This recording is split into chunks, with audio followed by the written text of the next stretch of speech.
Welcome to yet another episode of Indigenization Appreciation Hour. This one is going to be in the old format because my associate Sriram Tyagarajan is on holiday. Blessed are those who can go on holidays. So do join in with your questions and comments, and I'll answer them as I used to earlier, one by one, obviously. So, today's episode is, of course, going to be focused on the India-Pakistan military balance, as it were. We'll also look at a few, look at India's options, and we'll also examine a bit about, Pakistan's ability to do anything for that matter. Okay, so we have some questions coming in already. So Arjun Kapoor says hi. Hi, back to you. Kappa is asking, Saurav, do you think India has enough artillery to afford a conflict with Pakistan? Yes, it does, I think. We almost have now about 1,000 units of 155 millimeter caliber 155 millimeter caliber artillery, available. If you take into account the legacy Bofor's inventory, of which, I think now most are operable or serviceable because of the work that went into the Dhanush project. Then there is the Dhanush. Then there is the upgunned, the Sharang, which is an upgunned M40, M46, Soviet era M46, but upgunned to 155 millimeter 45 caliber. Then, of course, you have those 100 Vajra, K9 Vajra Ts. You have 145 of those M777s. Of course, most of those are meant for the other sort of frontier. So you have a fair amount of 155 millimeter, artillery available now. A large pool, as it were. And on top of that, you also have all the other calibers that are there. And of course, remember, about 180 of those M46s were upgraded by the Israelis also to 155 millimeter standard. So I would say all in all, there are between 900 to 1,000 155 millimeter artillery units available at any time now. And this number will, of course, go up quite a bit in the years to come, but we are talking about now. And on top of that, the most important thing, of course, is both our shell production, 155 millimeter shell production, and charge production, whether it be ball charges, legacy ball charges, ball back charges, or bimodular charge systems, is now considerable. It's actually a lot. And this is one area in which we've had surge capacity for a while. So we can sustain a conflict. Our barrel production rates are also significant.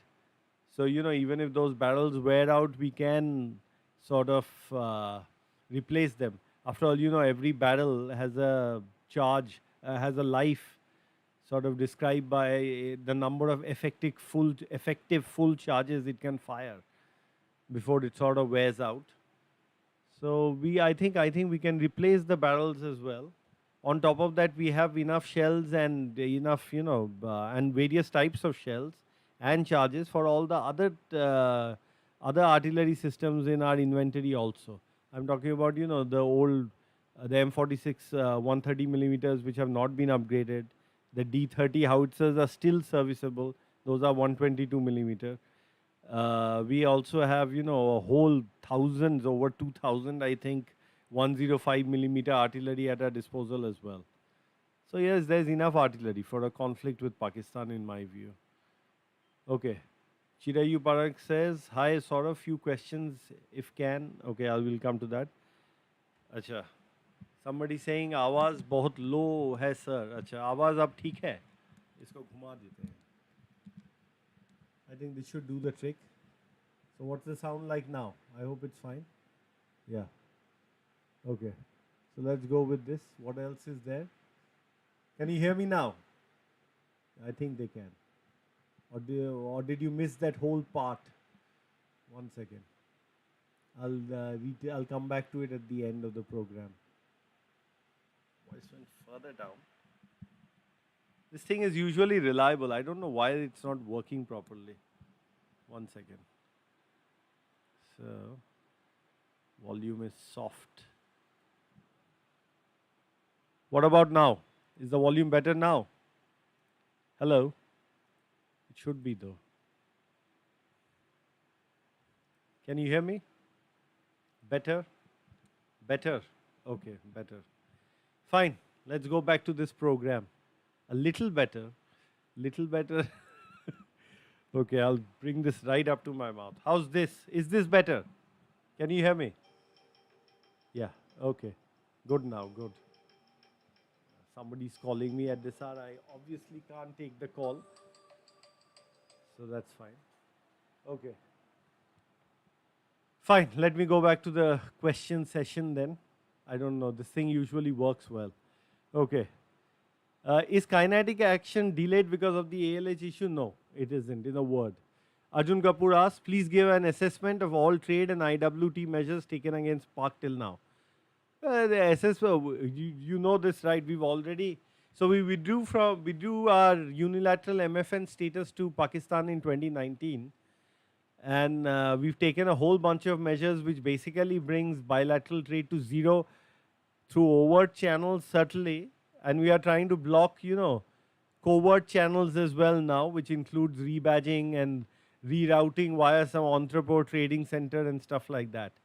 Because I think you must have seen an Al Jazeera article talking about how Indo-Pak trade might be to the tune of $10 billion. If you take into account informal trade, which is not accounted for. But I guess there are now measures being taken to clamp down on that as well. As far as the IWT is concerned, you can't really dry up Pakistan's discharge at the moment till you have a whole bunch of new projects come online. Some 4,000 megawatt of new hydel capacity is supposed to come up on rivers and tributaries that are covered, that used to be under the ambit of the Indus Water Treaty. So those will take years to sort of come online. But of course, you can alter the flow a little bit even now, but not by that much. Although you can cause, flash floods and stuff like that. But I don't think that is what is, something that is not how we operate. Now, not how India operates as a country, if you ask me. Okay. Chirayu Parikh, how many tells does Pakistan have the moment? So at Delhi Defense Review, we've actually tried to make an assessment of this, but I don't think it's that many also. I mean, it's not like in the hundreds or anything. So, some dozens perhaps, I would say. That's how many. Okay. Mark Osa says, Navy action this time, Saurav. Let's see what happens. The Navy, after all, it is in the naval domain that the maximum asymmetry exists between India and Pakistan, and the asymmetry is heavily in India's favor. So, and as you know, a lot of reportages happen, but I've said this in the past also. At any given time, they have at best 2 of those 5 Agostas operational. 3 of those are in any case second-hand Agosta 70s, and 2 are of course Agosta 90s. But and as far as the Type 039s are concerned, I don't think they've been delivered yet, or at least not to my knowledge. Okay, next question. Arjun Kapoor asks, please reflect on RM's statement on encouraging indigenous aero engines.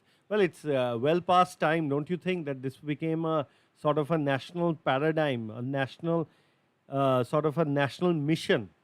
It should be a national mission to become capable in the realm of aero propulsion, because that is the deepest of deep tech.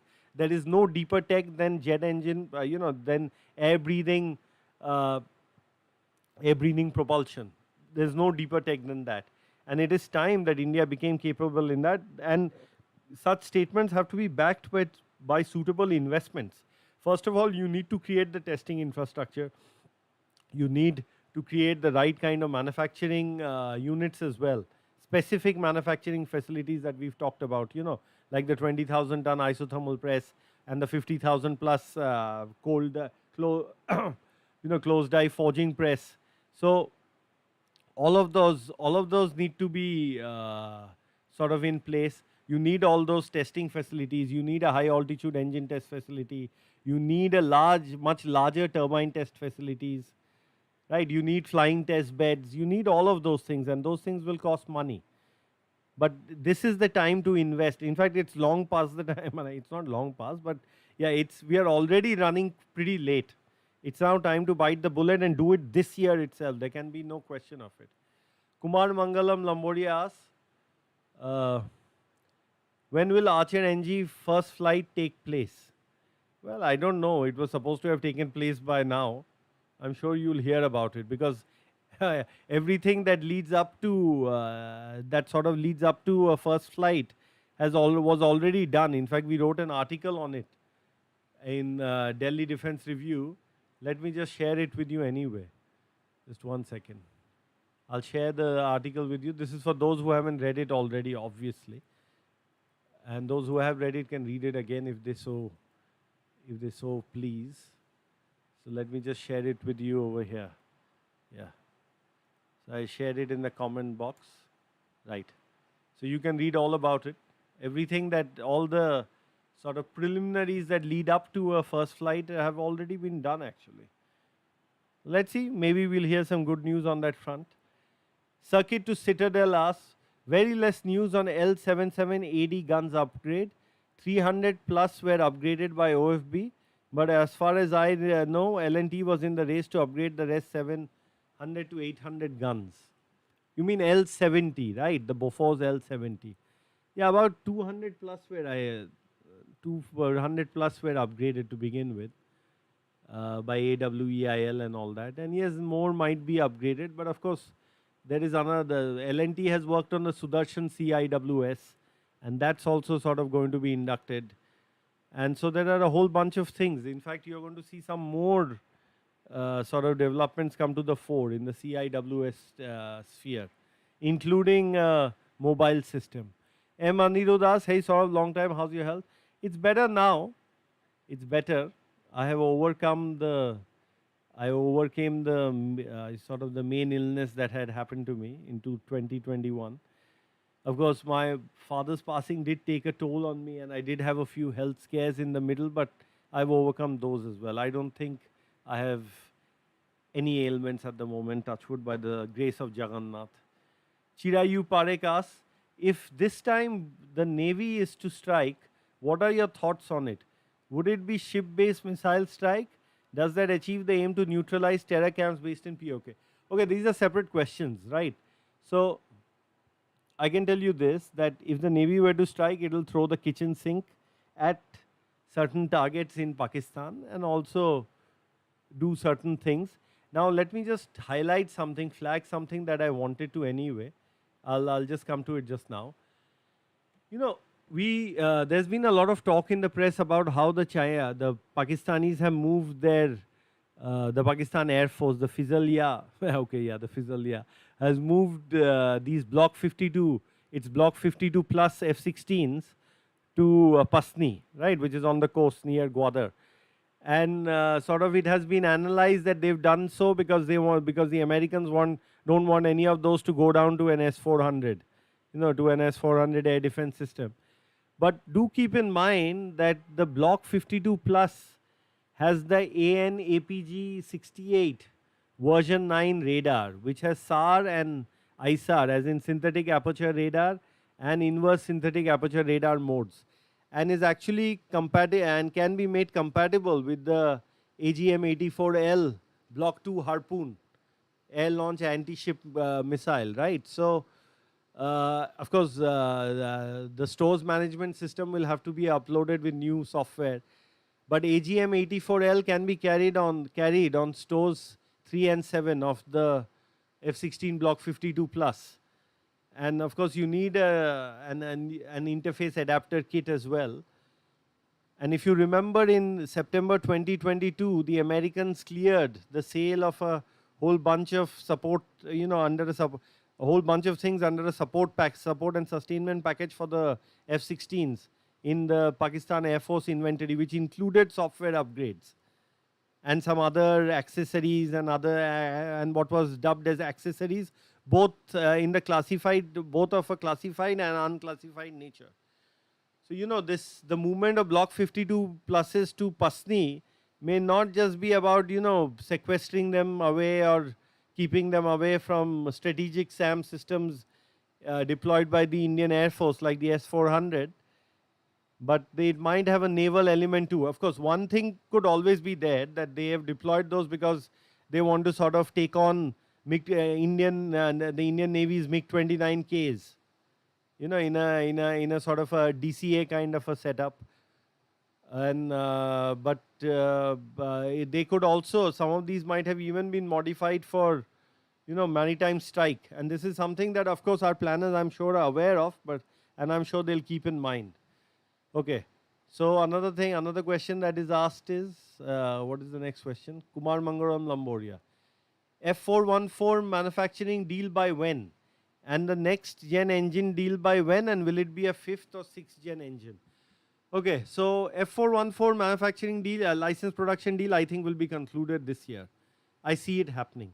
And the next engine deal will also be concluded this year. I see that happening too. So this circles back to the question that Arjun Kapoor asked earlier as to the ways in which I look at, as to how I look at the Raksha Mantri statement on aero engine development being a priority. Well, I see both of these being firmed up this year. Okay, 007 YMM asks, ground incursion should be off the table. FPV drones will cause havoc.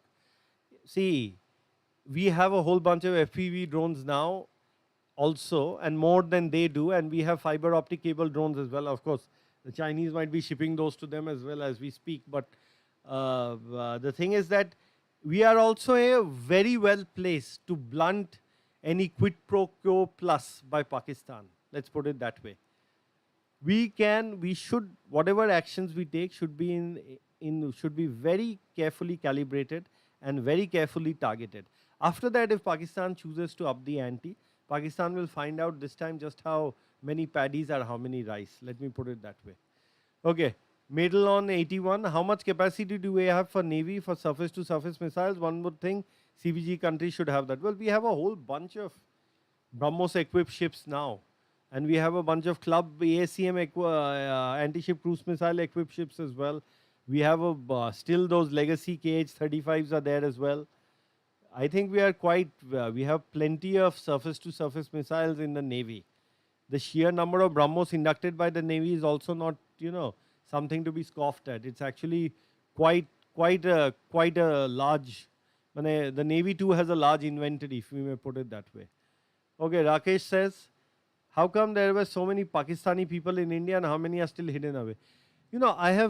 I think I have tweeted about this in the past, and people did not, I don't think people sort of, I won't say they didn't take it seriously, but I don't think it registered that much with people at the time, because, the talk is always about Bangladeshi illegals in India, etc., and all that because of the porous border. But I have said for the longest time that there are many Pakistani illegals resident in India. And these Pakistanis have not come in only via the visa route and then just stayed on or something. There are people who actually cross the border illegally and come in. And my thoughts on this subject were sparked off many, many years ago when I was in, a certain urban village in Delhi getting my phone fixed. And I heard a couple of people talking in a language which was not quite Punjabi. Okay. It was not Hindustani, it was not Punjabi. Now I think it might have been Saraiki. Okay, so of course I'm not a linguist or a language expert, but anyway, but to my mind, I think it sounded something like that. It was not Baluchi or something. I've heard Baluchi speakers before. I knew a couple of people who were Hindu Balochis. They were not Sindhis settled in Baluch who had come over at the time of partition. They were Baluch. They were ethnic Baluch who were Hindus who had come over at the time of partition. So I'd spent some time with them. So I think I could have made out the difference there. So it might have been Saraiki for all you know. So, this is not something that was, and this was way back. I'm talking about 2015 or 16. 2015 perhaps. So there are several of them inside India. There are many. Diamond, are our UCAVs anywhere near operational status? Well, The UKF has to be sanctioned first, right? If you're talking about what is called the RPSA now, that has to be sanctioned. The engine for that is, well, ready now. Dash Dubey. Sir, ANI has just reported that Pakistan currently has only 4 days worth of artillery ammo for a heavy conflict. So is this the best time for retaliation before the Chinese bring them supplies? Like I said, it's not about this or that. It's about doing something very specific that they cannot anticipate, and one that is going to cause them the maximum amount of pain. Now, the other day there was this whole talk of Turkish denial with respect to the C-130 that flew in from Turkey and stopped for a long time at Karachi before sort of flying off to Malaysia. And the Turkish Defense Ministry, although I don't believe them for believe them one bit. In fact, I think they are bigger liars than the Pakistanis. Claim that nothing, no supplies had been made or anything. That was, of course, entirely aimed at image management in India, because Turkey does have an economic stake in India. Turkish Airlines is a very important part of that economic state, and they don't want that harmed. They also don't want their tourism prospects damaged, given the mood in India and the fact that there seems to be an ever increasing flow of Indian tourists to Turkey. They need both of those things. So it was obviously aimed at damage control. The funny thing was, there were a whole bunch of accounts on Twitter that immediately were tagging me, saying Turkish Defense Ministry has denied it, and they all had, and they were seemingly Indian handles, although I don't think they were. They were only masquerading as such. Anyway, so now the point is that, see, that C-130, if it did bring anything, I said that it likely brought, and I was not just referring to that particular flight. I was referring to to things in the past as well. They have been likely supplying Pakistan with things that are usable in an anti-armor role. And if that C-130 flight actually brought any artillery shells with it, it would have brought something like the LG-155, developed by Rocket Sun, which is a laser-guided round and which is useful in the anti-armor role. Because I'll tell you something, a typical 155 millimeter artillery shell weighs anything between 40 to 50 kgs, right? So a C-130 with its 19-ton max payload can theoretically carry at most a few hundred rounds, 400 to 500 rounds at most, or 155 millimeter artillery. And if that was an emergency shipment, I would be very surprised if it was just a shipment of unguided 155 millimeter artillery rounds, because 400 shells will not even last for a few hours, right? So it means nothing really. Those must have been guided rounds if they were indeed 155 millimeter artillery rounds. Probably something like the LG-155. Our people should take note. Okay, next question, Vivan Malhotra. Will the Defense Cyber Agency see any significant action if an actual war breaks out? How do you know it is not already seeing significant action? Abhijit Singh. How will Rafale M fit on INS Vikrant and Vikramaditya's elevator? That is a story in itself, and we'll discuss that in some IH once it's here. Once more of it is, sort of out there. But it will fit. Of course, a particular trick is used to make it fit. Saptarshi DG. Hi Saurav, what is the future of the chicken neck corridor? Can we expand this area as Bangladesh keeps threatening us about this area with Chinese support? Chicken neck is secure as of now. And while the Bangladeshis in the past have done some very strange exercises aimed at the corridor from their territory, they are not really in a position to act in concert with the Chinese. And see, there is nothing guaranteed about borders in the 21st century, right? I mean, Yunus, what is delaying the creation of testing infrastructure? Money, what else? There has to be money, the plans are all there. Arjun Kapoor, what is the scene with Russia? Why such ambivalence in giving India support for Pahalgam? Look, the Russians, we have a very clear relationship, an old relationship with the Russians. They are not going to say anything overtly. But be rest assured that our dealings with them are always underway, so to speak. But yes, I can tell you one thing. They are going to show somewhat of a balance between China and the China-Pak axis and India. After all, we've also shown that balance between them and Ukraine, right? Overtly. But that doesn't mean that all the stuff that goes on between Russia and India has stalled. Quite the opposite actually. Ujjwal Sharma, sir, please do an episode on submarines. We will do that. Kumar Mangalam Lambodias, when do you think India will attack? Will it be long? Patience, my friend, patience. Let us not give the enemy any ideas whatsoever, because be rest assured they are watching this program with interest. And oh, by the way, when they do come out in force sledging DDR and India in the comment space, please do the needful. Okay. Madleon 81. Will we see better real-time satellite recon from us? We always seem to be shot dead. We are shot dead. There's absolutely no doubt. And the 50 plus satellites which have been sort of sanctioned as part of phase 3 of the space situational build-up should have been done 5-6 years ago. We need to really buck up over there. There's absolutely no doubt about it. We need something like 200-300 birds in the sky, honestly, not just 50 more. And on top of that, we need formation flying satellites. See, this Hawkeye 360 kind of thing should be done, can be done domestically as well, right? Okay, for the time being, they bought it from America, but in the future, there will be domestic stuff which will be much better. Mark, one thing Pakis have done better than us is urban planning. The DHA townships and real sector is better. FSI restrictions have hurt us. Aesthetics matter. I agree with you, aesthetics matter. I've talked about this in that other Econ Salon program. So we'll have to see about it.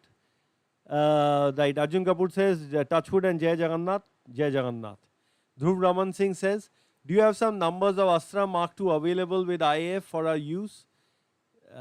We have, well, you've seen what the reportage is. Let me just say that Astra Mark II, Astra Mark III, these things have all been put through developmental come user trials. Right, so I'll leave it at that. Now with JF-17 having PL-15, it is very much needed. Meteor easily outranges JF-17. JF-17, sorry, PL-15, the PL-15E. The PL-15E that's been transferred has a range of 145 kilometers. Of course, if they've transferred the non-export version, that's a different thing. But then our Meteors, you know, if you give the max range of the PL-15E as 145, then I will say the max range of the Meteor is 200 plus. So we still have the first shot advantage. On top of that, remember we brought in a bunch of R77 variants and R27 variants also.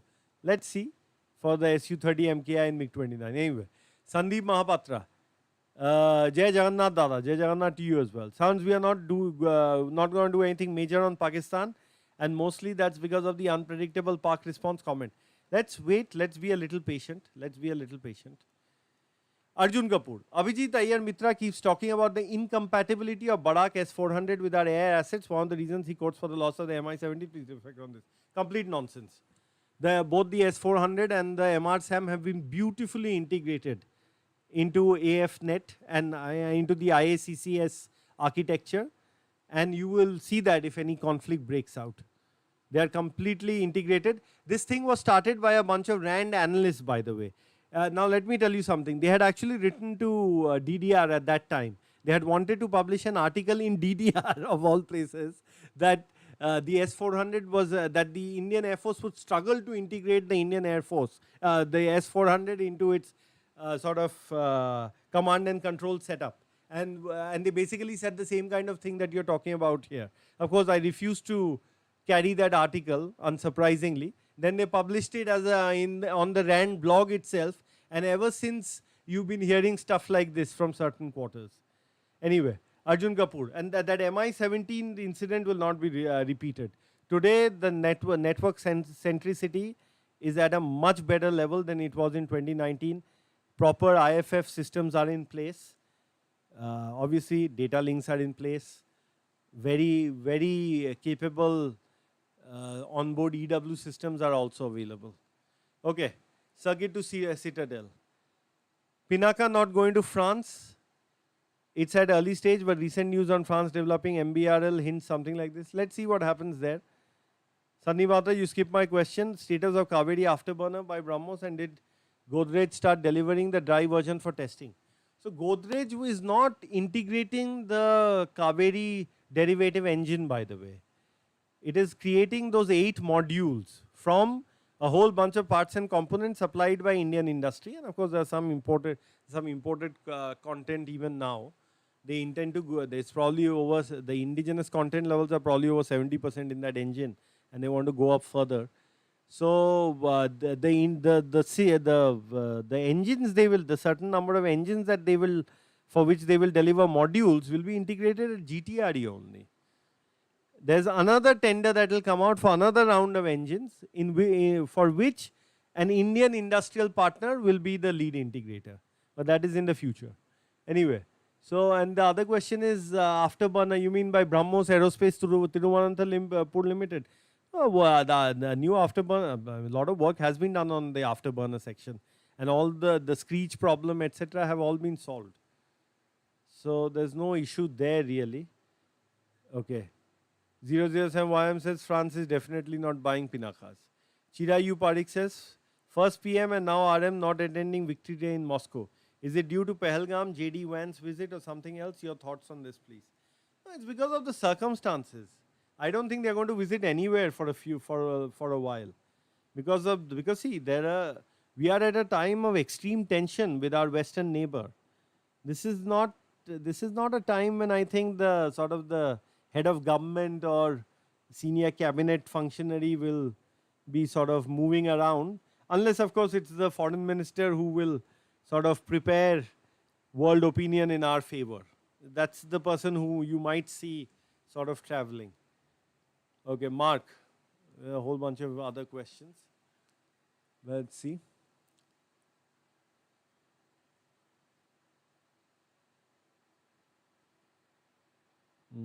One second, let me just. Okay, look, I missed it. Okay. As a Bengali, what's the future of Bengal? I took the Hazarduari Express to Lalgola last year, looked like an alien country out of the window. Well, nothing. I think sooner or later, Bengal will have to, come to terms with certain things. Let's keep it there. I think there are certain options on the table. Let's see how it goes. Okay. Kumar Mangalam Lamboria says you skipped a few questions here at the beginning. I'll circle back to them. Okay, Circuit to Citadel asks why armed forces are still giving peanuts orders, for example, 48 V-Shorads, etc. Also, is the army making case to revive KA-228? I don't know about the Kamov 228 part because, as we have kept on saying at DDR, it should be the HAL's light utility helicopter, as simple as that. And as far as the V-Shorads, this is like a LSP order basically. It's a typical order where you give it, then see how it goes, then you sort of give a bigger order later. But I think you'll see a bigger order later. Vishwajit Panda, should India join the GCAP program? No, it shouldn't. GCAP is dead on arrival, in my opinion. Ujjwal Sharma, some videos are showing American personnel in Bangladesh. What about it? Not surprising at all. That was the whole plan all along, isn't it? Arjun Kapoor says, it is really nice to see stuff cook in its own juices. Yeah. Kappa, Saurav, even after so many conflicts or standoff, our procurement seems to be in a limbo. Do you think we are going to ever fix this 2025 year of reforms? This is the year when we might buck up actually because of because the world is in a churn. We might buck up. See, I'll tell you one thing. 2020, 2021 were, even 22 were years when the government did not want to do anything. Okay, they just wanted to get back to fiscal consolidation as soon as possible because of the pandemic. And therefore, you had a whole bunch of things getting delayed.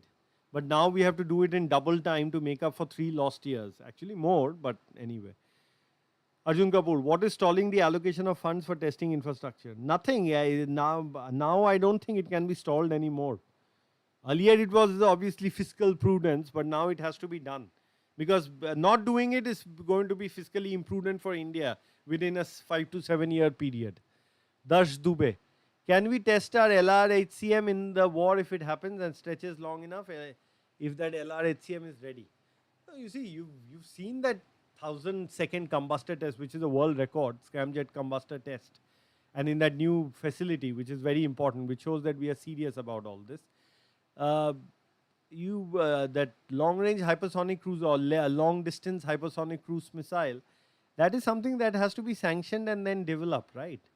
It doesn't, it's not something that's just lying around ready for being tested. Sene, any update on Tejas Mark 1A Asta trials? Well, we saw something, didn't we? I think you'll see more of it. and you'll see some very interesting things too. Kumar Mangalam Lamboria, what are the chances of Su-57 in MRF? Or is it going to be Rafales only? It's going to be Rafale versus Su-57, and as I had tweeted once, and I think Rafale is still the front runner. Especially, it all depends on who we sign that fifth or sixth generation engine co-development deal with. Abhijit Singh, is it true that IF is considering buying 40 Rafale off the shelf instead of 114 MRFA? I don't think so. I think it'll be 114 MRFA only. I know there was some reportage about this, but I really don't see that as accurate. Mark Osas, comment on if it happens, then it'll be very strange. Mark Osas, comment on recent Mark II picture leak, roll out sooner. Yeah, I think rollout will be pretty soon. That picture is quite old, if you ask me. Right, so I think you're going to see that pretty soon. I said that in a past sort of IH episode as well. Okay, by the way, let me just say something. Anybody who wants to show their support to DDR can do so, right, by sort of using the link which is there, the UPI link. You can happily use that, show your support, be as generous as you want to be, right? And you can send stuff directly there. All GST will be paid on it. So no worries on that count. I think, let me just share the link with you anyway, because, DDR could do with your support from time to time. Continuous support would be even better because we do take off time from our other stuff to do this program, as you can imagine. So, it would be great if you could also chip in a little bit, as it were. I'll just sort of put the link in the comment space here. Again, you can just, you can send your support directly via that link. And you can, of course, send whatever you want on YouTube as well, directly via that link. Okay, let's go with more questions. Kumar, okay, Abhijit Singh, I've answered that. Mark Osas, I've answered that too. Kamal Verma, what is the artillery shell production capacity in private and OFB? Let's say a very high number now, quite a very, very high number, right? I won't give the exact one, I won't tell you the exact figure, but it's very high. It's nothing to be scoffed at. Arjun Kapoor, what is this fascination that the powers that we have to integrate a cockerill tunnel on the Zorawar? Why can't we make our own, considering the Arjun has been made here? Oh, there is an indigenous turret solution developed by ARD and CVRD together. I think a private sector major is the DCPP for that. And the cockerill tunnel, of course, was a quick fix. Cockerill turret, and it's sort of working very well on the platform. So, and you see, because the initial orders projected were for only 54 units. Now and they wanted it done double time in a span of they wanted development done in a span of just 24, 28 months or so. So then the only thing that seemed viable is to bring in an imported turret. But now as things stand, it seems that the order for the Zorawar light tank will be in the high hundreds. So you'll soon see an indigenous turret. You'll see an indigenous turret replacing the sort of the cockerill turret. Of course, but cockerill has got into a license production agreement with somebody over here. So they are also sort of looking to preempt that. But we'll have to see at the indigenous content levels of the turret that they make over here. Mark, if war breaks out, what answer does India have for madrasa kids that can be mobilized as suicide bombers? This is, of course, something that our Foreign Collection Service has been working on for a long time. I think they are the ones who will provide us, who have already worked on a solution towards this. Let's see how effective it will be, and I think it will be effective. Dhruv Ravan Singh, is India missing the trick by not investing in self-propelled artillery, especially truck-mounted? It is relatively cheap but gives massive capability boost. So India is going to invest in that, right? 814 units of the 814 mounted gun systems will have to be inducted as part of the new field artillery rationalization plan, which is defined by a bunch of milestones.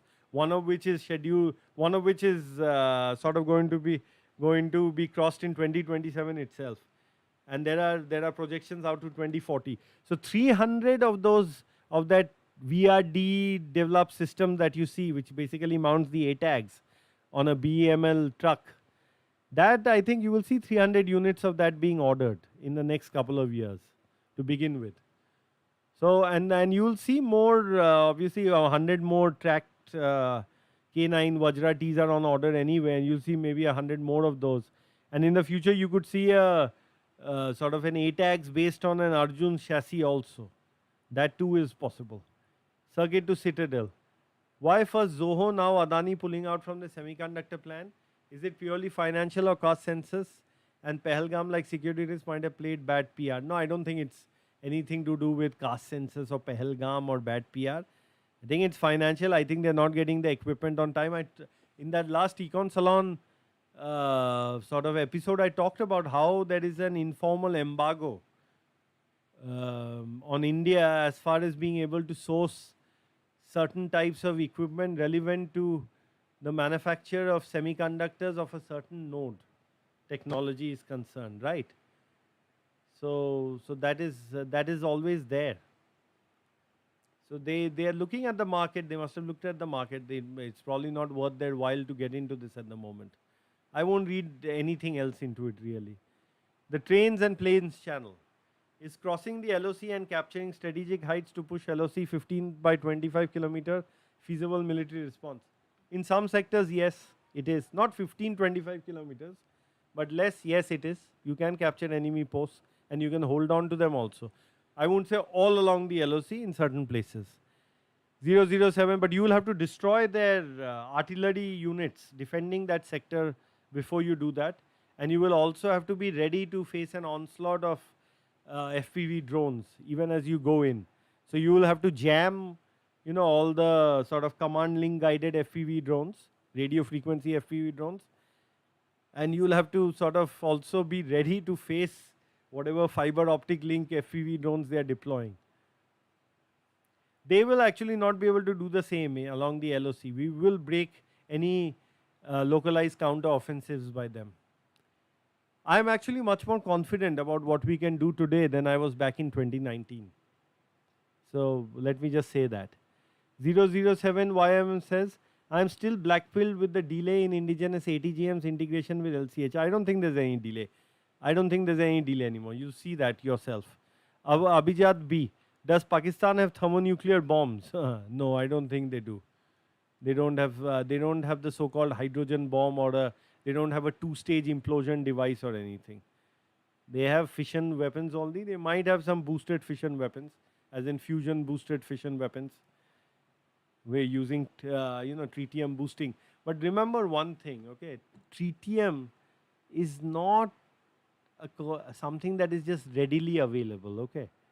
It's actually one of the most rare sort of things in the world. It's actually much more of a constraint to the production and stockpiling of nuclear weapons than anything else is in some ways. Thermonuclear weapons, fusion boosted fission weapons, etc. Okay. Vivan Malhotra. With the IF chief's criticism of HAL over critical aircraft delays, is India staring at a dangerous readiness gap? And could China explore this moment to open a two-front military pressure campaign? I don't think they are looking for a two-front campaign at this time. I think 2029 would be more their speed for the two-front campaign. But they do have a lot of unit formations in the field. I mean, there's no question of going back to there's a new equilibrium now, right? And it is an equilibrium which is not it is still a delicately poised equilibrium. So they've kept those guys in the field anyway to pressurize us, and especially in the northern sector. So even though they won't start a campaign, they will definitely be deployed in force along various stretches of the LAC. PJ, what do you think about our startup defense company can play a critical part in this war? Yes, they can, especially on the drone, on the IMINT, imagery intelligence side. Even DDR can. I want to introduce something to you guys, something we've been working on. DDR has developed a bespoke machine learning algorithm which can trawl over satellite images and detect targets automatically with a very high degree of confidence, as in over 90%, and all kinds of military targets of interest. So startups and even organizations like ours can play a role, critical part in this war. On the drone front, on the electronic warfare front, on many other areas they can. ISR front, intelligence, surveillance, reconnaissance front. Okay. Kumar Mangalam Lamboria, what's the latest output from Kaveri with afterburner? Heard there were some improvements. There are. You will soon hear of the tests that are sort of underway at GFRI, etc. That is, of course, for the KD, Kaveri derivative engine. Arjun Kapoor, what are the implications of the Americans in Bangladesh? What are they looking at? They're looking to create trouble, they create that base that they always wanted in the northern Bay of Bengal, looking to create further leverage on India and on China also ultimately, on both. These two stans that were sort of cleaved away from India by the British were done with very clear objectives in mind. And as you know, the Anglo-Saxons sort of have a plan over a very long horizon and they are very persistent. So both are, you can see the sort of statements coming from America about Pakistan also. I'm a close friend of India, I'm a close friend of Pakistan. You don't have to be a close friend of Pakistan and be a close friend of India to do what is right. But they won't do what is right. You see, they are going to use this time to play footsie because they want the trade deal to be settled on their terms, basically. They want they are don't put it past anybody using this whole sort of crisis as a pressure point on India for geo-economic to extract geo-economic concessions, which is why the stuff coming from America is of this variety. So that is what is going on at the moment, basically, right? So anyway, Kamal Verma, do you expect the fast tracking of any of the artillery modernization programs now due to this conflict? I think they'll all be fast tracked. I think a whole lot of things are going to be fast tracked again. See, each of these conflicts is leading to the emancipation of the military industrial sort of complex in India. First, you had 2019, right, in which sort of things did not go. They went according to plan for the longest time, but then of course, on the second day things should have gone better. Then came this whole standoff with China, where a whole bunch of sort of gaps were clearly observable. So I think and the most important thing that people understood is you have to be prepared for these sort of drawn out localized conflicts also, as it were. So that will strain logistics, that will strain manpower, that will strain preparedness in general. So for that you need indigenization. And I think that message has sort of filtered down now, down the chain. And I think you're going to see the modernization, all kinds of modernization programs being hastened further. Kappa, some extra Super Sukhois are better than Rafales and more sensible. No, the Rafale brings to the table certain strengths, but the Sukhois have to be now upgraded without any further delay. There's no doubt about that either. Sandeep Mahapatra says, saw some pics of the Mark II assembling, looking at the Canat section. Was it really in public domain? Do you expect a rollout this year? I don't know whether it was in public domain to begin with or not, but now it is in the public domain per se, isn't it? So, do you expect a rollout this year? I do. I do expect a rollout this year. Arjun Kapoor, it seems the 26 Rafale contract is leading to a subsequent purchase of the same aircraft. Well, if you have to get in something under the MRFA route, this seems more sensible, but you have to get the source code from the French. They cannot now say that we won't give it. Too many are being bought for them to say no anymore. And they also have to agree to very high indigenous content levels as part of the license production program. Okay. The Trains and Plays channel asks, can you clarify whether the new jet engine deal with foreign OEM will be a 5th or 6th generation jet deal? I think they're looking at both. But who can bring what to the table as far as sixth gen is concerned is a little unclear at the moment. Fifth gen, it's quite clear. Vikas P, okay. Dhruv Raman Singh, sir, open channel membership so we can support monthly. Okay, we'll do that. Shoptorshi DJ asks, any news about our Desi second aircraft? Expected timeline? Are we collaborating with Raytheon for this project? I don't think we are collaborating with them anymore. I think there was a PIB release which clearly said that we are not working with the Americans on this anymore. If we've again gone back to the Americans, that is a different matter. But as far as I know, we are not. We are doing our own thing. And that was display. And that's why you saw a name change also. It's no longer called the iStar anymore. You can check DDR's channel for pictures of what it is called now. Atramentus Mindframe says, what exactly do we need in the engine code development? Is it certification and international standardized production methods? Because GTRE seems quite up there in R&D. Yeah, there's some R&D support also required, I think, for the high pressure turbine section, which is the main part that I think we'll need some support in.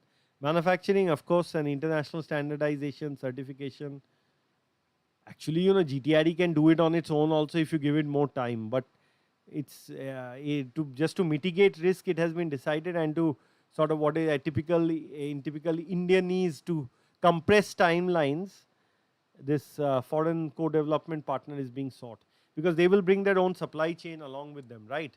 And they will have to, of course, help develop the supply chain over here. Vikas P is, although a lot of the supply chain for fourth generation engines already exists in India now. For, it does really. Vikas P, is Coldstar doctrine still relevant? It is as relevant as you want it to be. But the thing is that we did not go down that route. This notion that we should have attacked them the very next day and done this seems to presuppose that that is what we wanted to do. That is not necessarily what is intended. Let's see what is intended. The train and planes channel. Will capturing strategic positions like Haji Pir Pass or Skardu invite nuclear use by Pakistan? Haji Pir, I don't think so. Skardu, well, yes, you are going deep into the territory then. Haji Pir, I think, is probably one of those things that are doable without crossing a nuclear red line. Amit Kumar, should India go hammer on Pak? Let's see. Ajendra Yadav, how should India dissuade the Chinese from upping the ante at LSE in case of Indo-Pak conflict?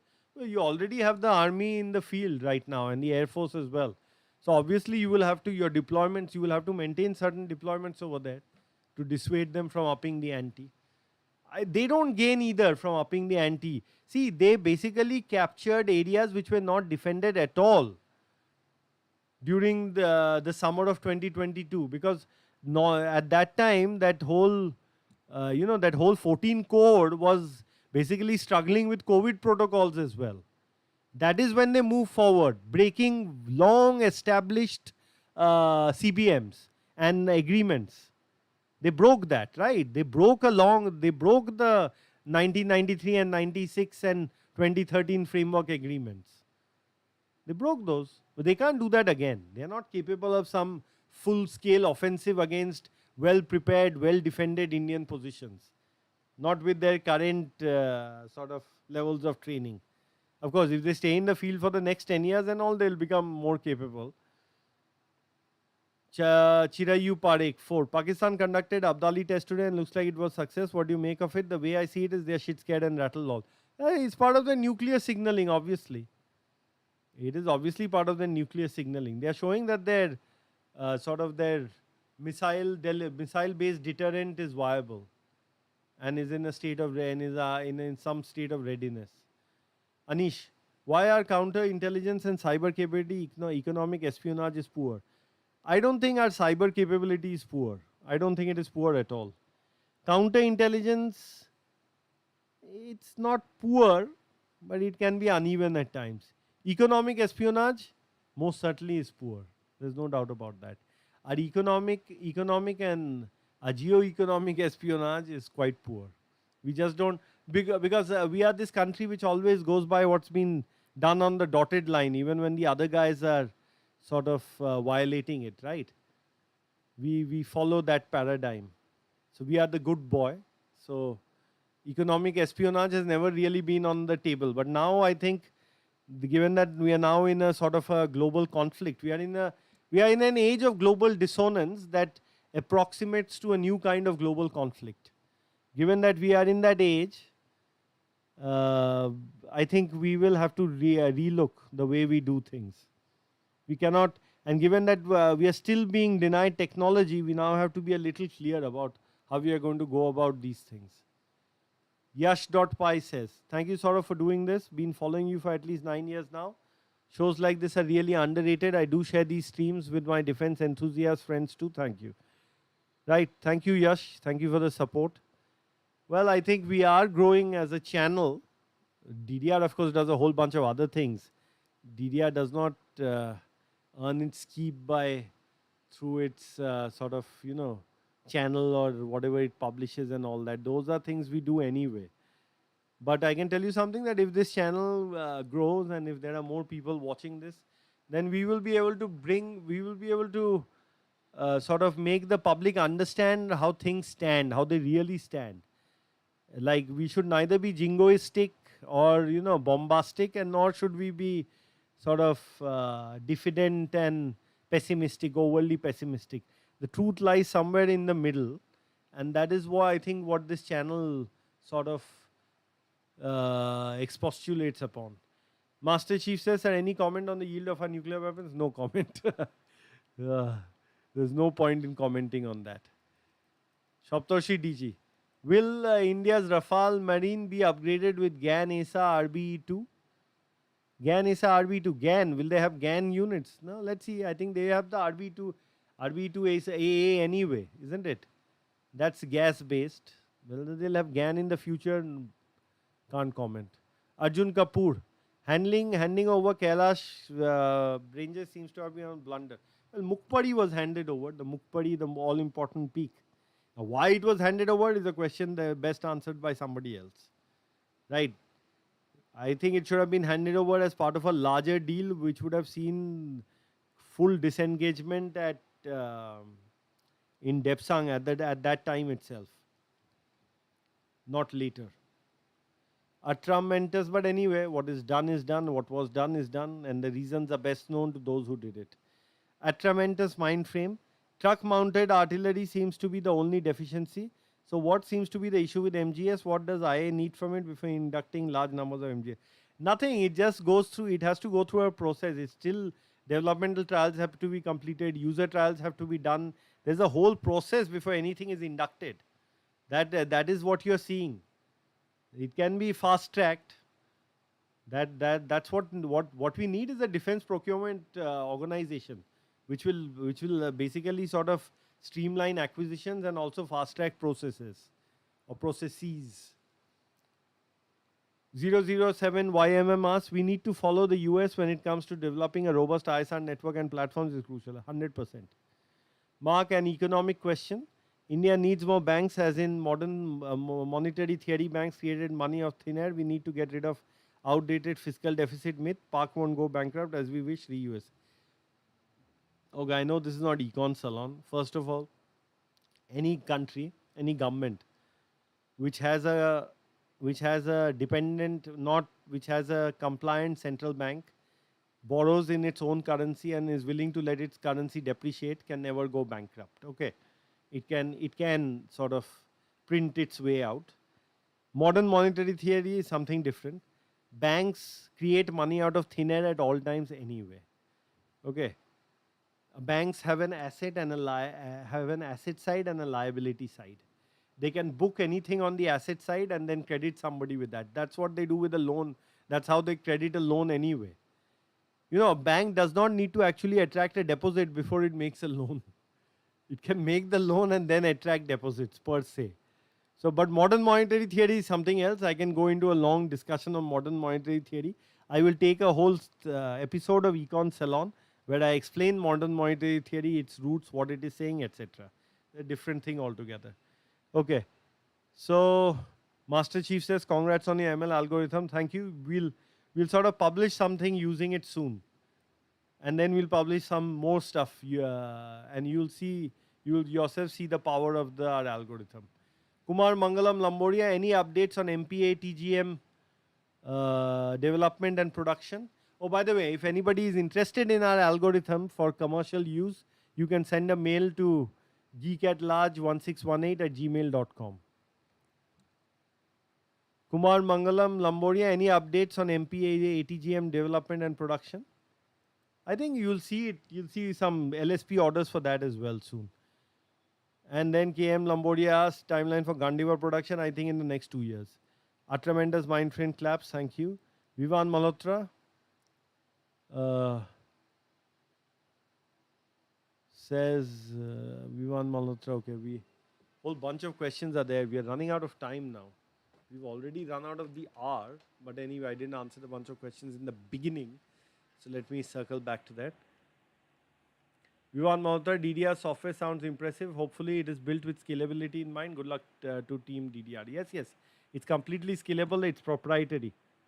We tried some 37 sort of iterations before we settled on the one we are currently using, and the results are extremely encouraging, if you like. Vishwajit Panda, and see, and we can It's very scalable, and it can be, and it you can really turbocharge it if you have enough computing power. You can start getting results in practically real time with our algorithm if you have enough computing power. Vishwajit Panda, enough GPUs. Vishwajit Panda, for 6th generation engine, India should go with Rolls-Royce or Safran. Look, Safran, the level of comfort we have with the French is much higher than we have with the British. The British are part of that whole Anglosphere, right? That whole US imperium, basically. I don't know how much we can trust them. I really don't see how we can. With the French, we have a very different level of comfort. Remember one thing, that your main liquid rocket engine, your workhorse liquid rocket engine, came from there, right? The Viking, which ISRO, of course, made the Vikas and worked upon assiduously and has improved considerably over the years, besides, creating many variants.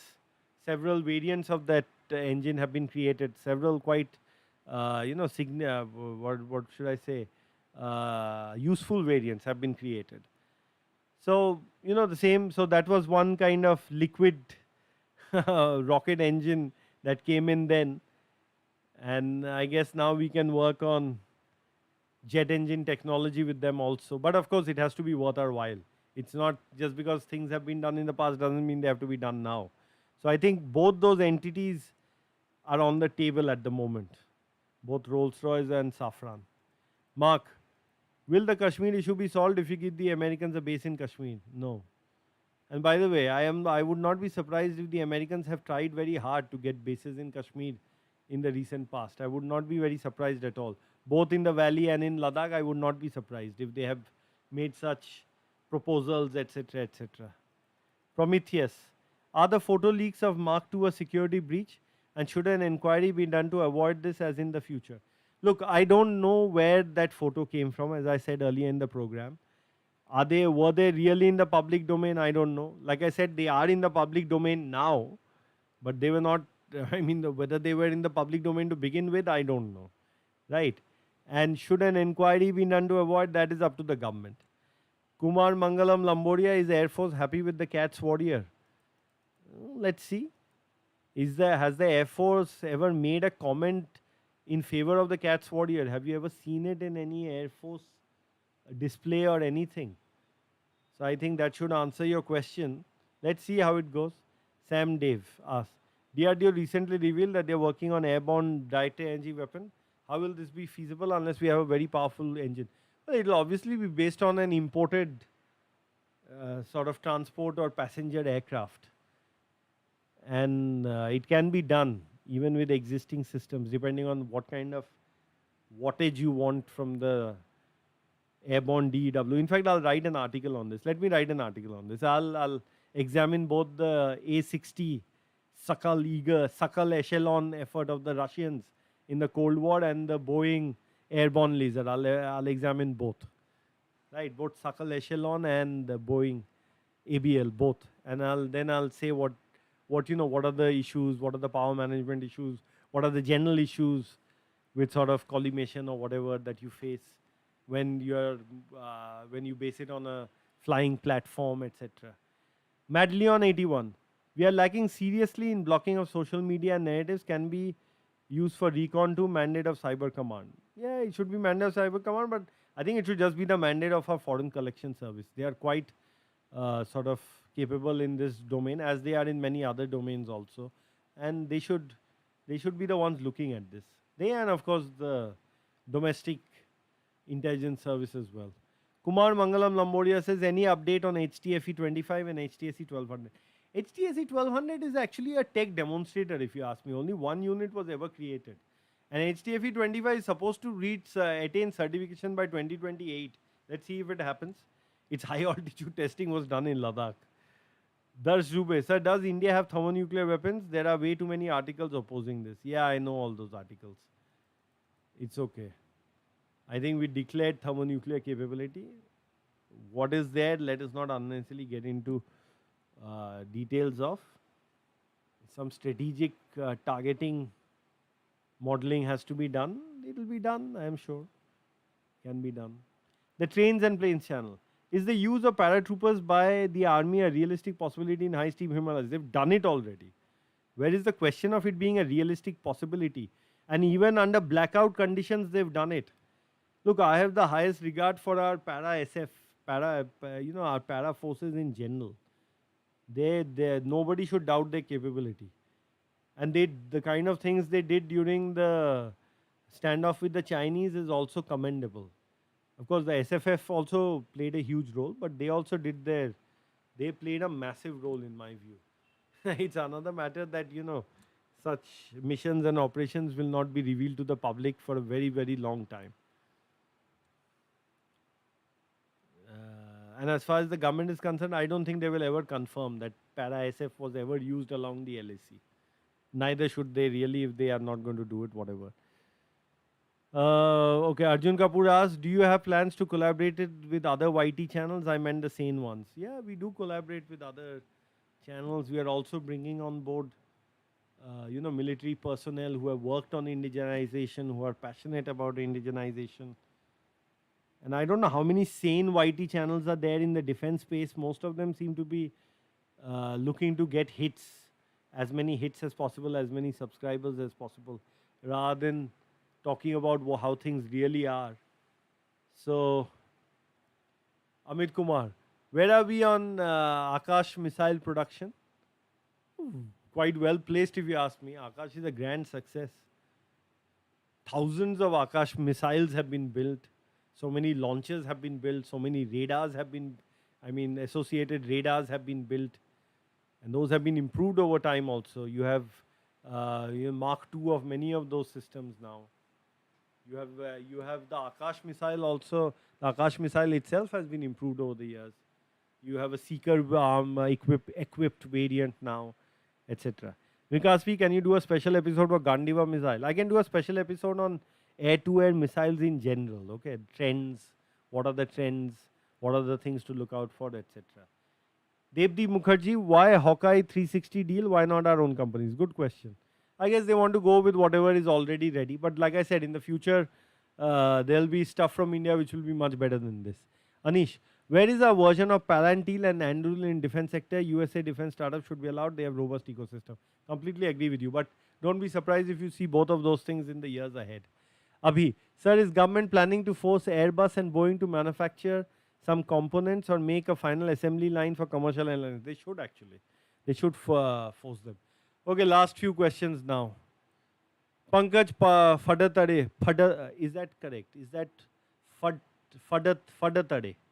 Right, it should be Fadatade or Fadatade. I'll say Fadatade. Pankaj Fadatade says, why Indian Navy destroyers are lacking in terms of firepower, for example. They only carry 16 BrahMos in VLS, some in VLSS, and 32-7 in comparison with Chinese American destroyers. Okay. First of all, they are not lacking. The BrahMos is a monster missile. Just look at the kind of missile.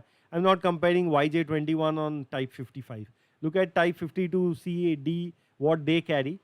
According to our Navy, I've talked to people in the Navy, they don't see these as underarmed ships at all. These have 16 very heavy duty, highly capable anti-ship cruise missiles in the form of the BrahMos. They have 32 highly capable SAMs. They have 4 AK-60Ms, 630Ms.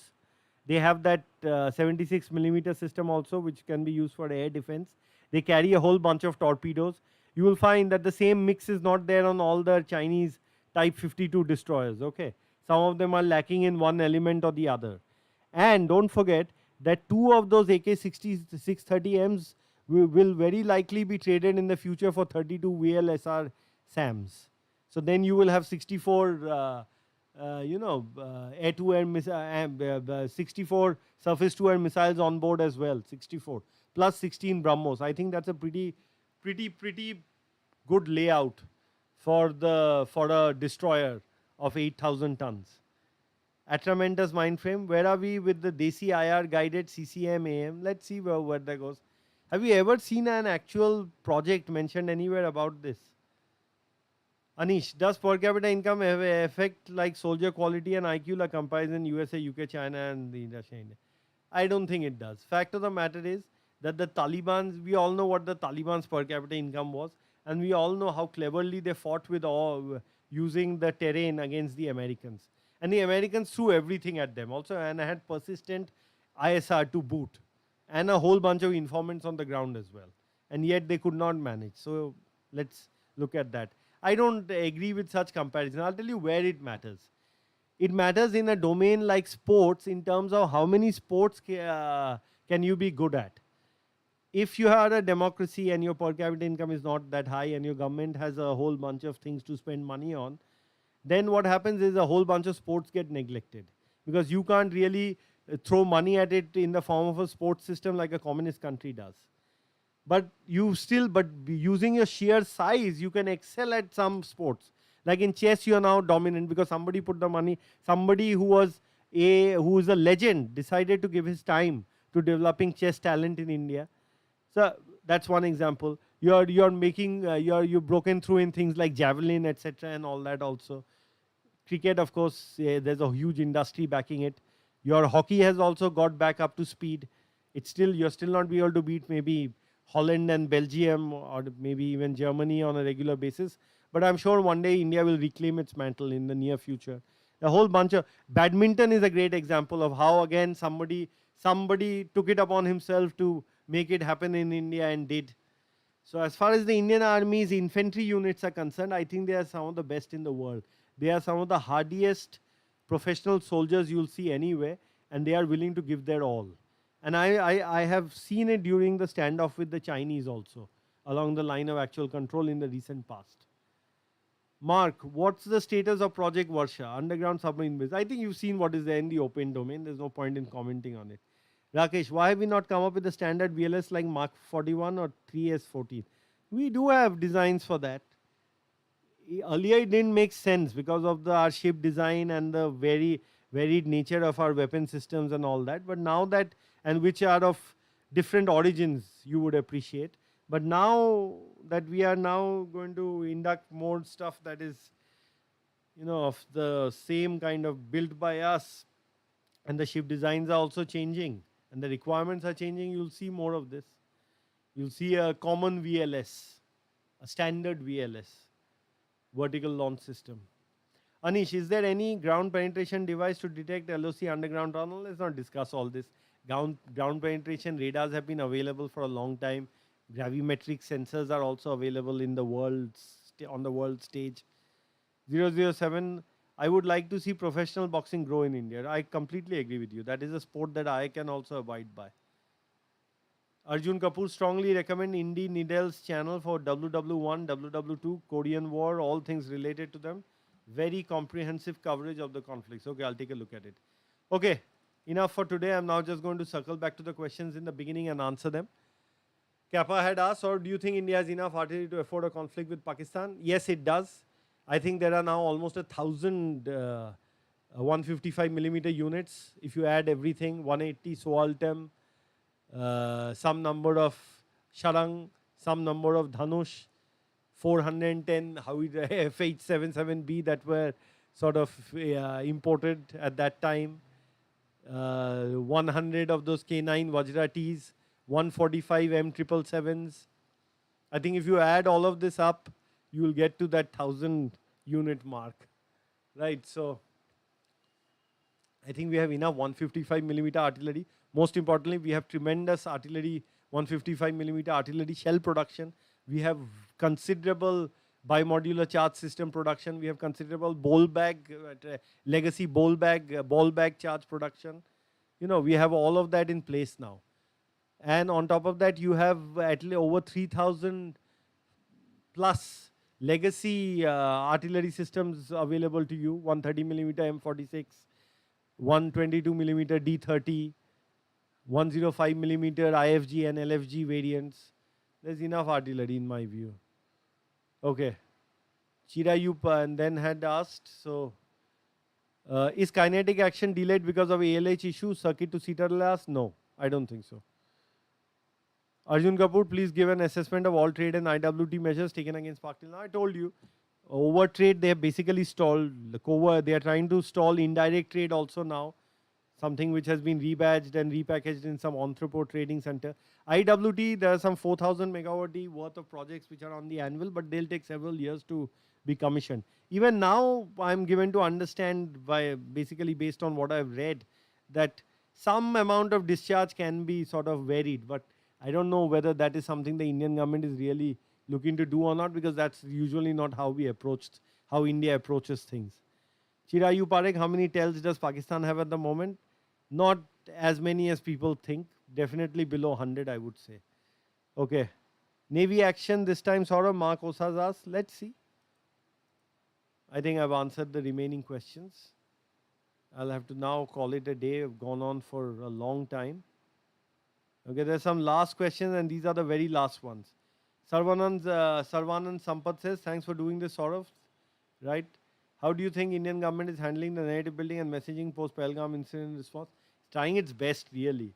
But the point is, you are faced with an errant neighbor which is being encouraged by superpowers to, do whatever it is doing. So we have to think this through properly. Aditya Devdi Mukherjee Kusha missile test when? You'll hear of it, I'm sure. Aditya, but the program is going forward. Aditya Kumar, Pakistan is positioning their wheeled SH-15 howitzers on the borders. How we can counter, as we do not have wheeled howitzers? Is a counter to a wheeled howitzer only a wheeled howitzer in today's day and age? It's like saying a counter to a fighter aircraft is only a fighter aircraft, as I said before. Those wheeled howitzers will be toast because our ISR is much better today. We'll take them out with a whole range of systems. And don't forget one thing, while they may be able, they had a lot of troubles with these SH-15s, by the way. A lot of trouble. They are licensed producer. They export versions of the PLC 181. They had problems with the rammer assembly. They had problems with the breech block. Generally speaking, I am not very I mean, many of them will be destroyed in any conflict. Arjun Kapoor, 130 millimeter super accurate. People swear by them. Yes, they are. As field guns, they are good. Ujjwal Sharma, any update on UVLSs? I think I answered this right at the end. Arjun Kapoor says, awesome session. Thank you. The trains and planes channels, thank you for this DDR episode. Should increase the frequency. I'll try to, but I have a whole bunch of other things to do as well. Aditya Kumar, PL-15 versus Astra Mark II. I answered this. Last question, Master Chiefs, the thoughts on atomic demolition museums, Himalayan passes to deter the PLA. This is another thing I will write an article on. There's an old paper about, using atomic demolition munitions in passes between Laos and Vietnam. I think I'll take up on that and write something. Okay. Thank you for this edition. Thank you for tuning in. I think we had a pretty decent episode today. I think I answered most of your questions. And we live in tumultuous times. There is a crisis underway. All Indians must stay united, not unnecessarily create fissures between themselves. It's something that I've said in the past also. I'm saying it again. Okay, you will be surprised who is your enemy. You'll be surprised about who can help you and who may not be able to help you. So always be clear about things. Take things as they come. Right? Jai Jagannath, Jai Hind.